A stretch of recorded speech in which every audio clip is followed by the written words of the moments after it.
So a scrub is a guy that thinks he's a fly and is also known as a busta. Always, t- hello. I guess I guess we're recording. Isn't that nice? That is correct. Great, great. Yeah. Well, the song you're talking about was it? I don't want no scrub. I no, I was. You were asking about what a scrub was, and I was, just telling you what a scrub is. You know. I'll tell you what a scrub is. All right. It's a Let's have it. guy who's like trying to holler at the girls while riding in his best friend's car or something. Oh yeah. Well, that makes some sense. Yeah, I Um, mean, just listen to the listen to that song, man. what TLC. TL tend It's like I think something about it's like it's all about like how scrubs are the worst. oh yeah. Well, I guess I guess it's not a fan of Scrubs that song. Oh yeah. We're the podcast fellows. This is there's a song George Shooter Nolan coming at you. G Hi- style. G G yeah, we're coming at you G style, I guess. How you doing, George? Oh, I'm doing okay. Just gonna do a quick shout out to Lower Merion, Pennsylvania. Oh, okay. Hi. Kobe Bryant's hometown. Oh, is it? Is it? I'm not not big into baseball, but people like it. Oh, So it's basketball. yeah, that's you know uh, they're both around. What's the town? Lower Merion. So Laurel. Merion. Yes, yes. Lower Marion. Shout out, you guys are the best. Big fans of yours. Well, let's see. There was something you had to get off your chest, shooter. You were telling Oh, me that you had something to say. yeah, yeah. I had a complaint about your behavior. A complaint. A complaint. Yeah. I have been nothing but virtuous, many virtues. I have expressed virtues, nothing but virtues, and this attack against my character, whatever it may be, the attack, not my character, it will not stand. What? How dare you? Well, I mean, you won't object once I bring it to light because you know how true it is. Okay, yeah. So Convince I mean, convince me of it's my not deniable. convince me of my ways. What? Well, yeah, usually when we chat, we talk about like what movies we're watching. Past couple times I asked you what movie you watched. You refused to answer me. Yeah. I mean, obstinacy is not a virtue. I mean, it can be. There are ways for there's a time for every season under heaven, and obstinacy is its own season. So, Yeah, but yeah. it's like yeah, it's I think it's very rude. Rude. Yeah, it's very rude of Hey, you, and it's like one of the main topics, that I can relate to you on. well, I'm just saying, if I am inclined to give personal information about my private actions, that is one thing. If I am not, that is something else entirely. And in this matter, it is for some unknown reason important to me that I keep that to myself. Okay, well, yeah, we're on the pod right now. I think Yeah. we owe the listeners, some content.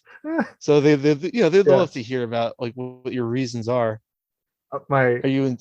Yeah, like why are you keeping this information away from myself? this is there there comes a time. Let me tell you, George Shooter Nolan, folks. This is George. coming at you, G style, as he said before. Uh, there comes a time in uh, so what's been going on lately, George? Yeah, it's pretty smooth of you. Yeah. Oh, thank you. I think you're intimidated. That's why you refuse to to reveal which movies you've been watching. Well, I mean, that's the thing about thoughts. They are all your own, and you have the freedom to have your thoughts be whatever you want them to be. So if you prefer to think that I am too intimidated to tell you what movie I watched 2 evenings ago, then I accept that. I accept you, George, for whatever you're supposed to be. So Well you done. agree. Well done, old. That agree on what? You agree that you're intimidated. Oh, You admit. You admit you're intimidated. You I accept, you agree, and admit. it's I it's not really in my nature to go around admitting things, but in this one occasion, uh, no, I'm not admitting that at all. I just accept that you feel that way. Your feelings are valid, George. Your feelings matter. You know. Well, I mean, I'm just making observations. Yeah, yeah. An Well observation is a done. bit different than a feeling. Well, well done. Your feelings and your observations are valid. I mean, I accept you. Yeah. you don't feel that a lemon is yellow. That. You know, you observe that a lemon is yellow, right? Oh, well done. So Yeah. I'm observing that you're Yeah. acting like an intimidated man. Okay. Well, that's the thing about judgments. Everybody makes them, and well done, George Shooter Nolan, G Style himself, uh, making observations, whether or not they are accurate. Well done. Well, Yeah. uh, yeah, you know what? Like, my eyes are working. So Uh, last I checked. all right. Look from side to side, will you? Oh yeah. I don't think your eyes are working, George. Yeah. Uh, you know. Uh, well, that was that was fun. That was a fun little complaint, an Oh, airing of grieves. I wasn't doing this for fun. I I was have trying to help fun. you. I had I was fun, trying to and be helpful. I was both filled with fun and not filled with any help. So, uh, can't win them all, George. Well, You can't win them uh, all. a lot of drug addicts, they get offered help. They don't want to get, they don't want help. That's kind of the situation we have here.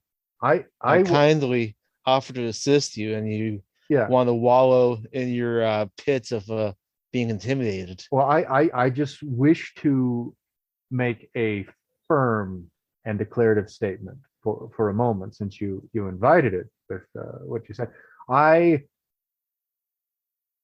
admit to no crime at any point in time. So I Obstruction of justice. there's no justice to be served. My obstruction is for its own sake. It is not block justice.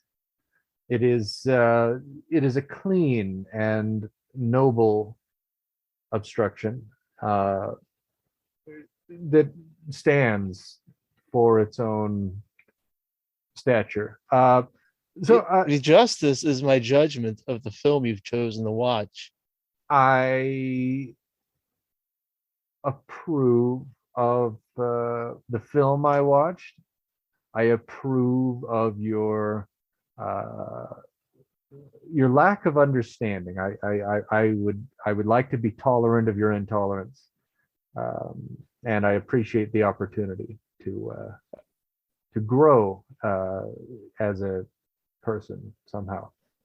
Well, Thank you. in order, for the listeners, I'm Yeah, gonna clear this, clear the air, let I them know what's dare really you to going clear the on. air. Yeah, So actually, I looked in yeah. Dez's VCR. It Uh-oh. was an adult film of some sort, Ah, no, and he no. was ashamed to admit it. I Well, was now that I've cleared the air, no. n- everyone will know the truth, and I he can be himself, I however watched perverted. I watch no adult film. I have no perversions. That's Uh the first thing. That's like I hear that's the first thing you hear from an adult film viewer. That's the no, first thing they'll say. no, no. I Denial is the an indication of guilt. this accusation that I have videotapes of an adult nature. I there are no words to express my horror, my grand and confusing horror. How dare you, George? How dare you? It sounds convincing, Uh, a little too convincing, right? no, Right, no, no, listeners. no. All right. This has gone on long enough. These shenanigans, this disgusting display, this filth on this clean. Uh, how you been, George? Apart from inclined to cast aspersions, how have you been? How Eh, have you been? just the same old, Yeah, doing my thing, as they say. yeah. You do a lot of that. Yes. Yeah. Okay. Well, I suppose we could jump into it. I've got a nice list of things to talk about, and I know you do as well. Oh, I'm And actually going to be leaning on you for this episode. well, sometimes that works, and other times this is what you get right here. But no special guests to save us today, George. We're running blind through the woods, skinless and in the nude. I watched a movie. This is not the movie that you were accusing me of, or the movie that I watched and am not explaining, which are two different things. But I watched the other night a movie called The Nightmare, which is a documentary on sleep paralysis. And Oh, I believe you saw it before I did, and then I went out yeah. and bought it. And uh, first, I have to know that it is the only documentary that I can think of that has a jump scare in it, and that is my biggest complaint about that particular film is that it is a documentary that has a jump scare in it. Do you remember that? So I don't remember the jump scare, but it seems like your biggest complaint is that a documentary or a film refuses to play strictly by convention. No, I mean It dares what you dislike is that it dares to uh test the boundaries of its genre. no. This thing is talking about these nightmares. This woman has had horrible nightmares, and then the music gets all grumbly, and I think it was somebody dressed in devil prosthetics jumps out, and there's like a high pitched scream or something like that. And I'm just like getting into this description of a nightmare, and most of or rather a good chunk of the movie is just sort of people describing their twisty nonsense dreams, and it's getting into somebody, and it's got background music that's getting you into it, and then just something jumps out at you and screams at you, and that is not appropriate for a documentary, I don't think. Well, I think they were trying to, show the viewer what, the experience of that nightmare was like. It's an illustrative technique.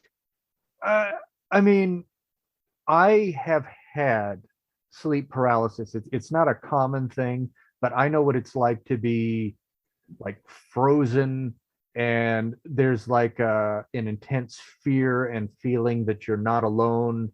And I know what that's like.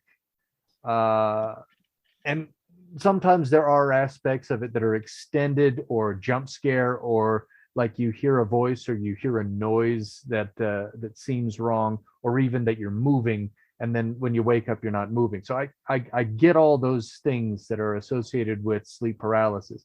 I just don't think that if you're in a documentary setting where somebody is interviewing other people about anything, it is appropriate for something to jump out and scream at you. It's it's just obnoxious and unpleasant. But you know, am I wrong? Should a documentary have jumped? You've seen Gates of Heaven, right? Didn't I send you a copy of that? Yes, yeah, that's the one about the cemetery for animals. Yeah, yeah. So imagine like they're going over this thing, and then the music gets evil, and like a zombie dog jumps out at the camera and screams at you in a high-pitched woman's voice. Would that have improved the quality of the movie, the description of the stories involved? No, but it wouldn't have been appropriate for that particular story. It would have been very funny though. I'm glad they didn't do it. The What nightmare, while it's trying to scare you, or rather while it's trying to relay scary things, and it's presenting, I mean it's presenting both like how horrifying and uncomfortable sleep paralysis can be, and this dual narrative that there's something mystical about it, possibly. I get that it's spooky, but they shouldn't scream jump scare at you in a documentary. I don't think that's a controversial statement. I stand by I that. don't know. It's a confused. It's a baffling statement. That there shouldn't be jump scares in a documentary. I just think of a jump scare is will help illustrate, help convey certain information better than No, it's appropriate. no, And if it they may have taken a risk doing it, and I guess it didn't land with you. no, it didn't. I mean, the movie is somewhat unfocused. It's just sort of like a series of interviews and then kind of mixed together. And the main Reenactments. message seems to be sleep paralysis is uncomfortable, and some people think that it's magical. And then like it's a little unfocused anyway, and then they stick a jump scare in it. Like, I like documentaries, and you learn something, even if it's not a particularly good documentary much of the time.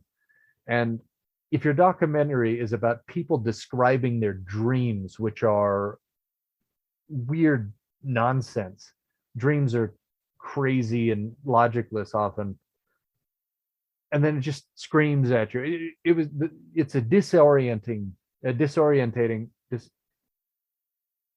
That's It's disorienting, right? it is. It's Well, isn't that what like sleep paralysis is like? Is you're disoriented? That's I guess that's what they were thinking by putting that jump scare in, is to disorient the viewer, yeah. to to help them know how, just to show them what it's like to be disoriented in sleep paralysis. Well, it wasn't entirely educational. There was an interview in the film where it's talking about how like in this guy's social group, him mentioning and describing sleep paralysis inspired sleep paralysis in other people that he knew. And Oh the yeah. way, yeah, and the way that the documentary portrayed it, it seemed to be like it was trying to be the videotape from The Ring, where it is trying to convince the viewers of the documentary to then have sleep paralysis. So it wasn't all just for educational purposes. It was as if the movie was at the same time trying to be a real world The Ring scare you, now you're haunted type thing. I'd say it's more like a chain letter. But Remember those chain letters yeah, where you'd have to like email it, or bad fortune would yeah, befall you. yeah, I remember that. Although they're not really what was it, mandating that you share the film. No, They're kind of actually discouraging you from even mentioning the film if you think about it, I mean, because you nothing don't says want to. that. Oh, It, well, it, he's it, like, then he say like my friends hate me for even bringing it up, sleep paralysis, because now they got it right. something like that. But the movie is in no way trying to discourage you from watching it. It's just sort of uh, a confused movie, and one of the many points that it makes in the people recounting their experience is like this guy says that he's able to spread sleep paralysis, and then the movie kind of infers that now that we're talking about it, you'll think about it and you'll have it. And I know a paranoid, anxious mind can create things like that if you already have a knack. Like, do you have ever yourself sleep paralysis? Oh yeah, I've had it several occasions. Yeah, and if you're in a period where, especially if you're tired, you're stressed, and you're anxious, and if we're having a conversation about sleep paralysis, then if we're dwelling on it, especially at night when we're having a difficult time sleeping, one of us could get it, right? That's It's always a possibility. Yeah, yeah. I mean, if you're focused on it, it's one of those things. We were talking a little bit after I saw it, and I asked you whether you thought it was more likely that these people were just sort of dealing with extreme sleep disorder, or whether there might have been any truth in their fantastic experiences, and you thought that it was more likely than not that it was real, the things that they heard and saw and experienced. What? Like metaphysical. It's Yeah, like yeah. I think it's both actually. I think the disorder, or the sleep disturbance, like there's like some sort of chemical thing, but that's only so that it switches your brain's perception to actually perceive metaphysical stuff. You know Like, what I'm saying? well, I think so. So, like, you're in a position of heightened stress, and it alters your perception. So you're seeing things that are beyond usual senses. So you're actually seeing them as Yes. a result of a physical issue. Yeah, like for like infrared. Yeah. It's Yeah, usually you can't see those colors, right? But you put on the glasses, you can see it. So doesn't just because you can't see it without equipment doesn't mean it doesn't exist, right? So, just because like your perception has to be changed in order to see these things doesn't mean they're not real.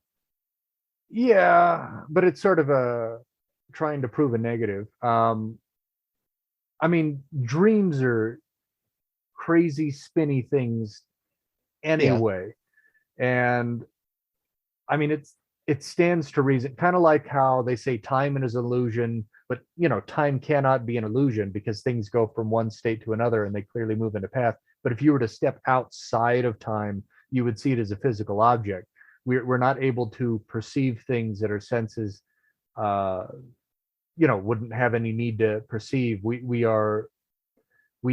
developed in a very utilitarian way, and so we wouldn't have senses for things which we would not need senses for unless it was some kind of a mutation.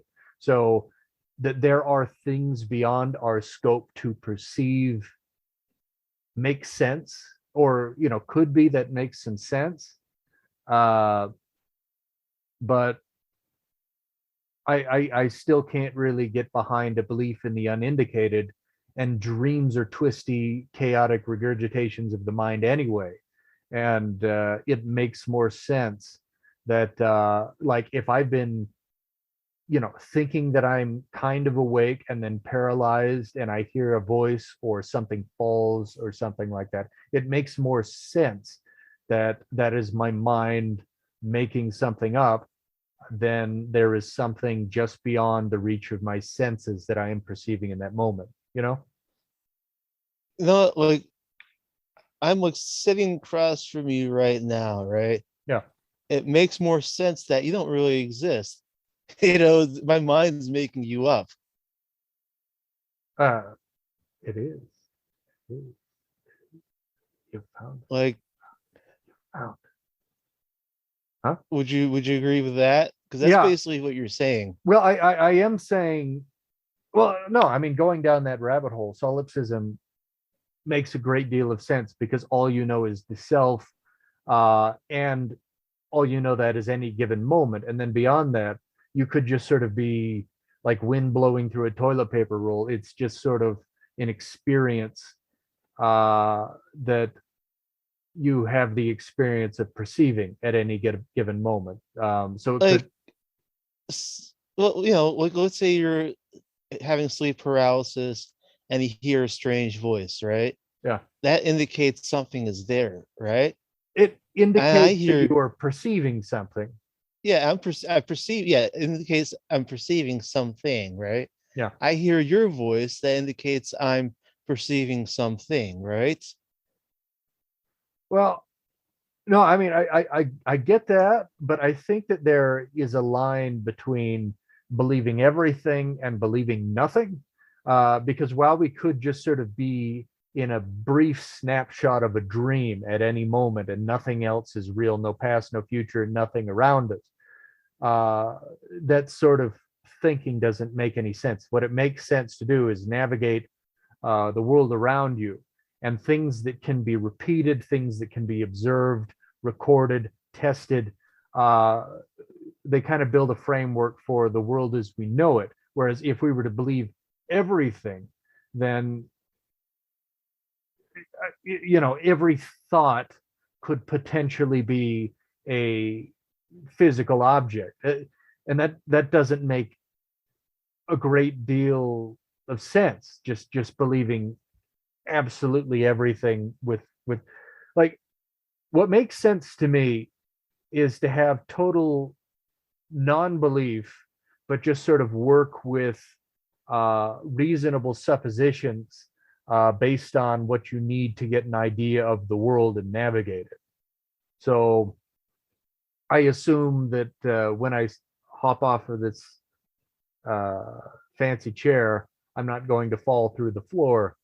Um, that's reasonable because I've got an understanding of what the floor is and having walked on it in the past. But it could be, you know, that it's just a moment. I'm not here, the chair's not here, nothing's here, and only one flash now exists. And in that moment is, every other thing.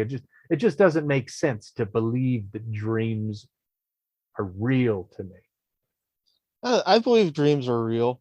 Like, how can your brain make up all that stuff? That's what it does. It makes up stuff. Like you can just be sitting there and in your mind goes in a twist. You sent me a book called Ant Kind by Kaufman. Oh yes, Charlie Kaufman. Charlie Kaufman. Yes. Yeah, and it reads much like his movies go. And in reading this, it's just sort of like he writes how I often think, where your mind just sort of flows through topics relentlessly and doesn't give you any rest. Uh, and your mind does that. And if your senses are shut down and you're deprived of the senses, your consciousness turns off and your brain just runs through those thoughts.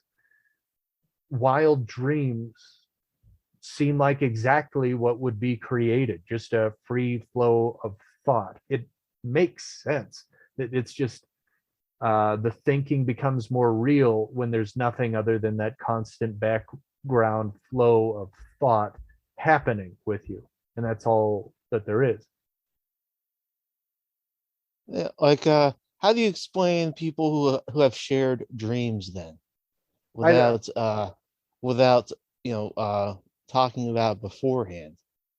uh, I mean, there are a lot of interesting things. I think people could be dreaming similar things. I think people could want to believe that they've had a shared dream.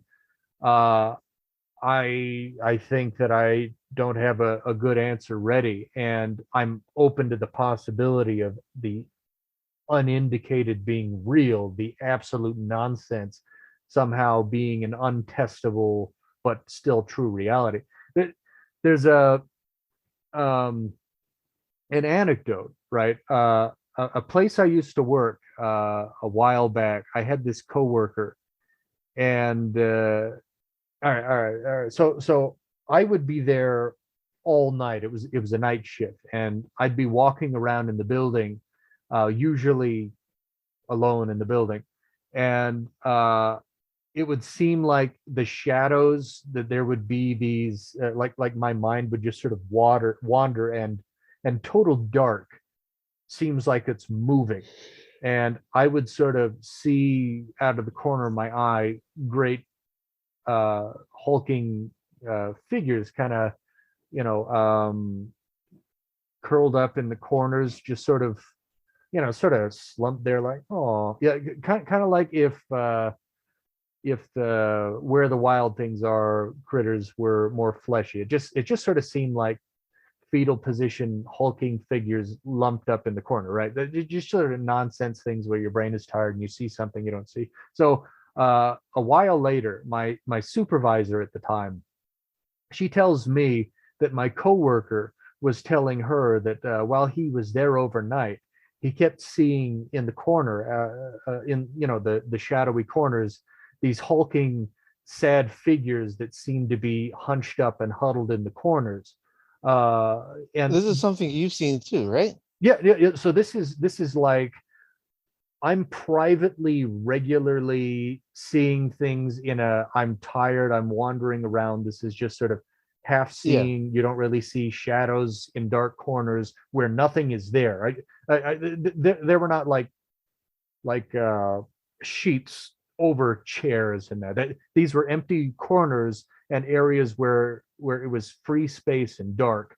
And so I just see this, and I don't think I've ever talked about it except now. I think this is the first time I talked about that I saw that. And so years later, my supervisor says that another fellow who worked there, who was there overnight, expressed to her that he was seeing the same thing. I didn't like validate his position. I said, oh yeah, that's interesting. But in my mind it clicked that this guy that I worked with was independently seeing the same nonsense that I was half seeing.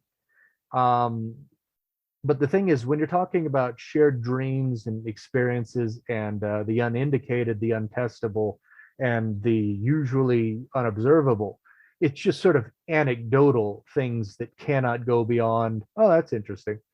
Uh, there's probably nothing there of any substance, but it's just sort of weird, interesting. That is very interesting because that's two people who have not talked about what they've seen, seeing a very specific image, like it's years apart, right? In the same place, Yeah. you know? It's too close for coincidence. I don't know that. It's Like like coincidences are astounding, but like there are a lot of interesting things. Like my father went through a building. This was after some event, and he saw some girl in specific attire. I forget, like running through the building, and then he gets out of the building, and he's talking to someone saying there's someone in there, and then he describes the person, and he says, oh, no, no one's in there. people just say that they have seen her before. So apparently, like, people were seeing this young lady running around in a building, and my dad didn't know anything about that, but he reported seeing the same thing, that there was somebody, just running through the building, and somebody said, "Oh, no, there's not. People have seen her before. There's no one there." I mean, that's interesting, right? Yeah, that's pretty much why I believe this sleep paralysis stuff is legit. I, There's reality to this. I mean, if there's also a lot of nonsense. Like, even hard Well, real truth is things. stranger than fiction, you But know. I mean, I don't know. You Just couldn't because it's make true any. doesn't mean it has to make sense. Uh, I mean, I can get behind that, but like, two people can be looking right at each other, talking past each other. Not that we're doing that now, but like, you can, and there can be total misunderstanding. So hypothetically, let's say that the unindicated in some form is real. There would still be the human tendency to, for their mind to wander, to exaggerate, or to flat out misunderstand. So uh, if there's some sort of unindicated nonsense, that isn't nonsense, but it's real, I think I think that there's every possibility that there's quite a lot of stuff besides that is just made up, and that people wouldn't be understanding fully what they're seeing. So it would be, you know misunderstood. It wouldn't be like, oh, I dreamed a pig was flying around, and then let's assume, for the sake, that they observed something that was real, doing due to being in some altered state. That doesn't mean that what they observed was a one-to-one truth. That would just sort of indicate that, I, I don't know what it would indicate. You know what I'm saying. Human perception is extremely flawed. So even if it's real, it's still dubious, and it would still be grouped in a community of probable lies. Do you remember that Third Rock from the Sun episode where they dream for the first time? It was like a huge deal because it was like the 3D episodes. I just sort of vaguely remember that, that they woke up and they were like confused and horrified that they'd experienced outlandish things. And they thought, yeah, and they thought these things were real, you know, and they acted like whatever happened in those dreams happened in real life. Right. So you know what I mean? Yeah. So I think what was it? Like Don, he shot someone in one of the dreams. So the was a Sally, you know, acted like he actually shot someone even though he didn't, Right. you know. So I mean, like yeah, if you believe like dreams are, I think what was I gonna, what was I saying? Oh man. I don't know. I mean, it's relevant. It's funny. But like, it's not real, even if it's real. Like, that's like trusting that a, I don't know, a blackout drunk has the same ability to perceive something. Like you're sober, you're standing next to someone who's blackout drunk, you observe the same incident. You would be a more reliable source of information than this person who has, an incredibly skewed state of mind. So hypothetically, if the unindicated is real, you're not really in a good position to judge what you're seeing. So if you were observing reality, like actual real things that are usually beyond your perception, your mind in that moment would be far too skewed to be able to, intelligibly reflect on it to the same It, extent as a. well, there's a difference between being impaired and enhanced, right? I So a drunk person, their perception is impaired, right? Yeah. But who's not to say that someone in the dream state, his perception is enhanced? I wouldn't think so, because dreams have such poor focus. Moments flow like liquid. One thing that was part of the plot or part of the infrastructure is totally gone or changed, morphed into something else. It's just constantly moving. So, dream perspective cannot be enhanced. Like, I think, do you read any H.P. Lovecraft? No, but I heard that he was not the first person in his family to experience these beings. Like I Uh, think his mother or grandmother also saw these creatures. well, I'd like to, I've read most of what he's written. I I don't have the memory like most things accessible of all of it, but I've read most of it, and I truly hope that the things that he created were fabrications. But Well, if other people have dreamed and reported seeing similar creatures, so if they're not uh, real creatures per se, they're at least common archetypes.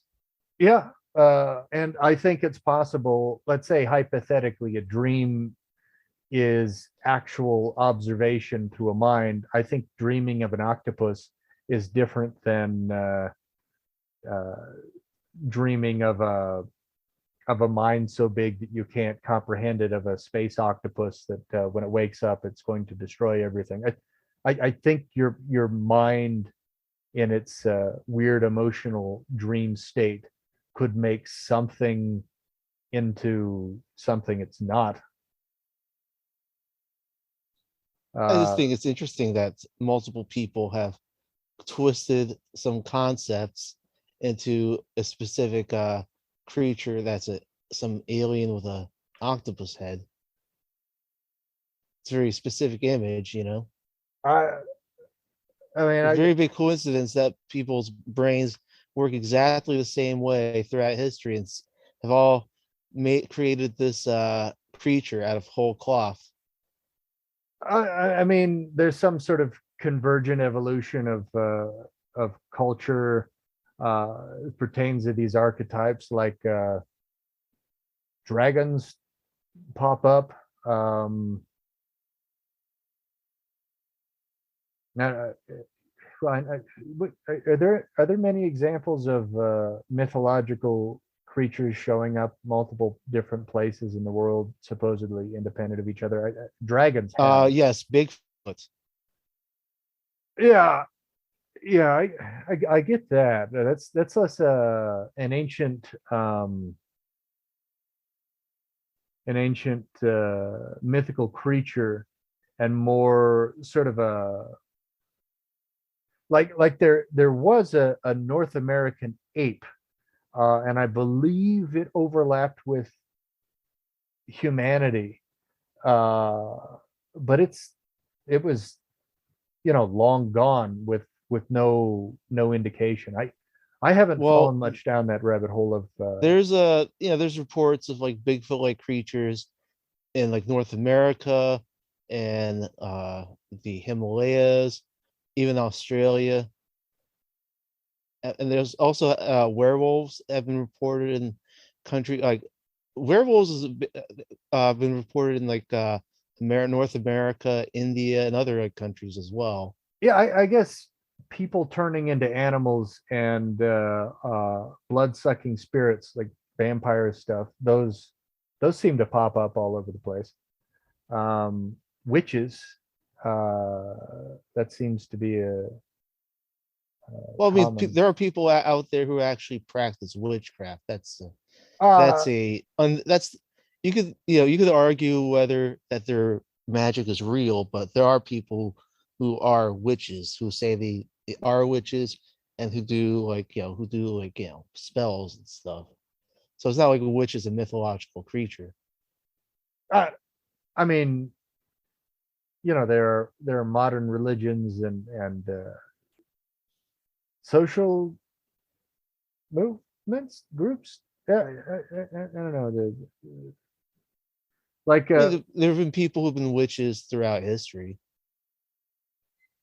Like I mean, it would make sense for witches to exist. Like the idea, like there are some people when they hear like of like, the concept of magic, they're gonna want to do it because they, people want to be more powerful. Of course, people are going to be witches.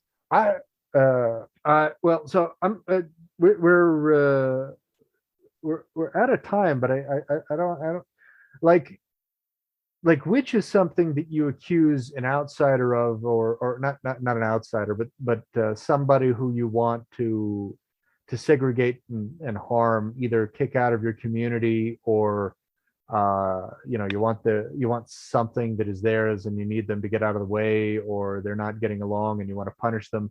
And then I'm sure there are people who have disappeared and committed, or and engaged in rituals and all manner of behavior. It seems like a thing that you would throw at people that you want to punish for some reason, or something that you would accept upon yourself, or rather, or also imagine other people to be like. If you're in an ancient society and you're all in some little village, and then there's somebody over there who's not with you, and you people all believe in magic and prayers and rituals, and somebody over there who's just outside of town or doesn't interact, you might think, oh, is that person, dark forces or something? You might start making things up about them. So I guess that's not strange that there would be any, people applying attributes to themselves, or other people applying attributes to outsiders. It's not weird or strange. Yeah. Well, I mean, it would make sense to segregate if someone actually was a witch. It would make sense to separate them from society, because like if magic was real, that's too much power. You don't want them to like uh to destroy your crops. I, Witches are dangerous. well, Or, I mean, they would be dangerous if they were magic was real. yeah. I mean, if somebody had magic, I imagine that they'd try and profit from it. Yeah, Uh, and nothing comes free. Like all that profit comes at some expense, like either and that could probably come at someone else's expense, maybe the society's expense. Who I knows? I don't It's know. I mean, witches are portrayed as being not particularly clean, healthy, well-off people, but rather unhygienic hermits who commit foul crimes against uh, humanity and the spirit. Uh, so I'm not sure what they're getting from it, but uh, um, do you have any? We're over time. Do you have any final thoughts on a subject that we may or may not be able to mine again, or anything you want to say? uh yeah, I'd like to talk about witches and just say that just to for the audience or any kids in the audience, don't become a witch. Don't practice witchcraft. It's too dangerous. Right. It's I don't want if you succeed, there may be some consequences like that you have not anticipated. Yeah. So Uh, I just want to discourage the listeners in our audience to refrain from witchcraft. all right. My final thought is similar but different. I would like to encourage our audience to become witches. That would be, great. You'd have magical powers and stuff. And in this dog eat dog world, it would be nice to get that little edge. So, folks, if you have the ability to become a witch, it seems like a reasonable thing to do. If I have the ability to become a witch, will why not? I'll give it a shot. Oh man, I gotta tell you about this one guy. He is a witch. Yeah. Not he's a pretty bad guy. He worked Oh, for the Mexican drug cartels. yeah. He had these stews with body parts in it. Uh, You don't want to be like him, you know. Well, I mean, I uh don't. All right. Let me add a caveat. If you are going to be a witch, which you should be, I think we both agree on that. I Uh, disagree. yeah, we both agree. Don't get involved in the illegal drug trade. Uh, But murdering people for your potions, that's is fine. is wrong. It's the wrong thing to do. Murder is bad. Witchcraft is good, and we here at this terrible, wonderful show are. It, you have any shout outs, Shooter? Any kindness you wish to bestow Yeah, on our. Salem, Massachusetts. Oh, hey guys. Hey Salem. Hope you enjoyed our spooky, spooktacular spook time at the Bloodcast Scarable.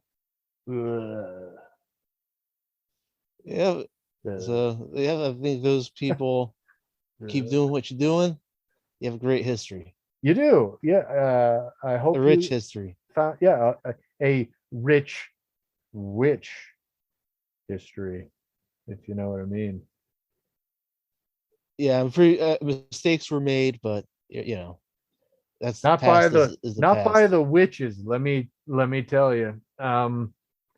Uh, but I think that's us. We're over time. Are you happy to wrap up, or did you have a wonderful time, Shooter? I'm shaking fear, Yeah. Well, you but usually do that. I think it was worth it just to tell people not to practice witchcraft. That Unless message has to you get out can. there. Yeah. Be a witch, practice witchcraft. It's super cool. It's totally punk rock. It's all right, man. Way cool. And we're both witches. We're George and I Oh, are both actual literal witches for just you know if we time traveled yeah. into the Puritan witch trial times, Oh I no. would totally distance myself from you. I mean, I don't know this guy. I don't know this guy that well. we're both actual witches, and from the bloodcast scarable, from our cold dark hearts to yours. Have a nice time. All right. All right.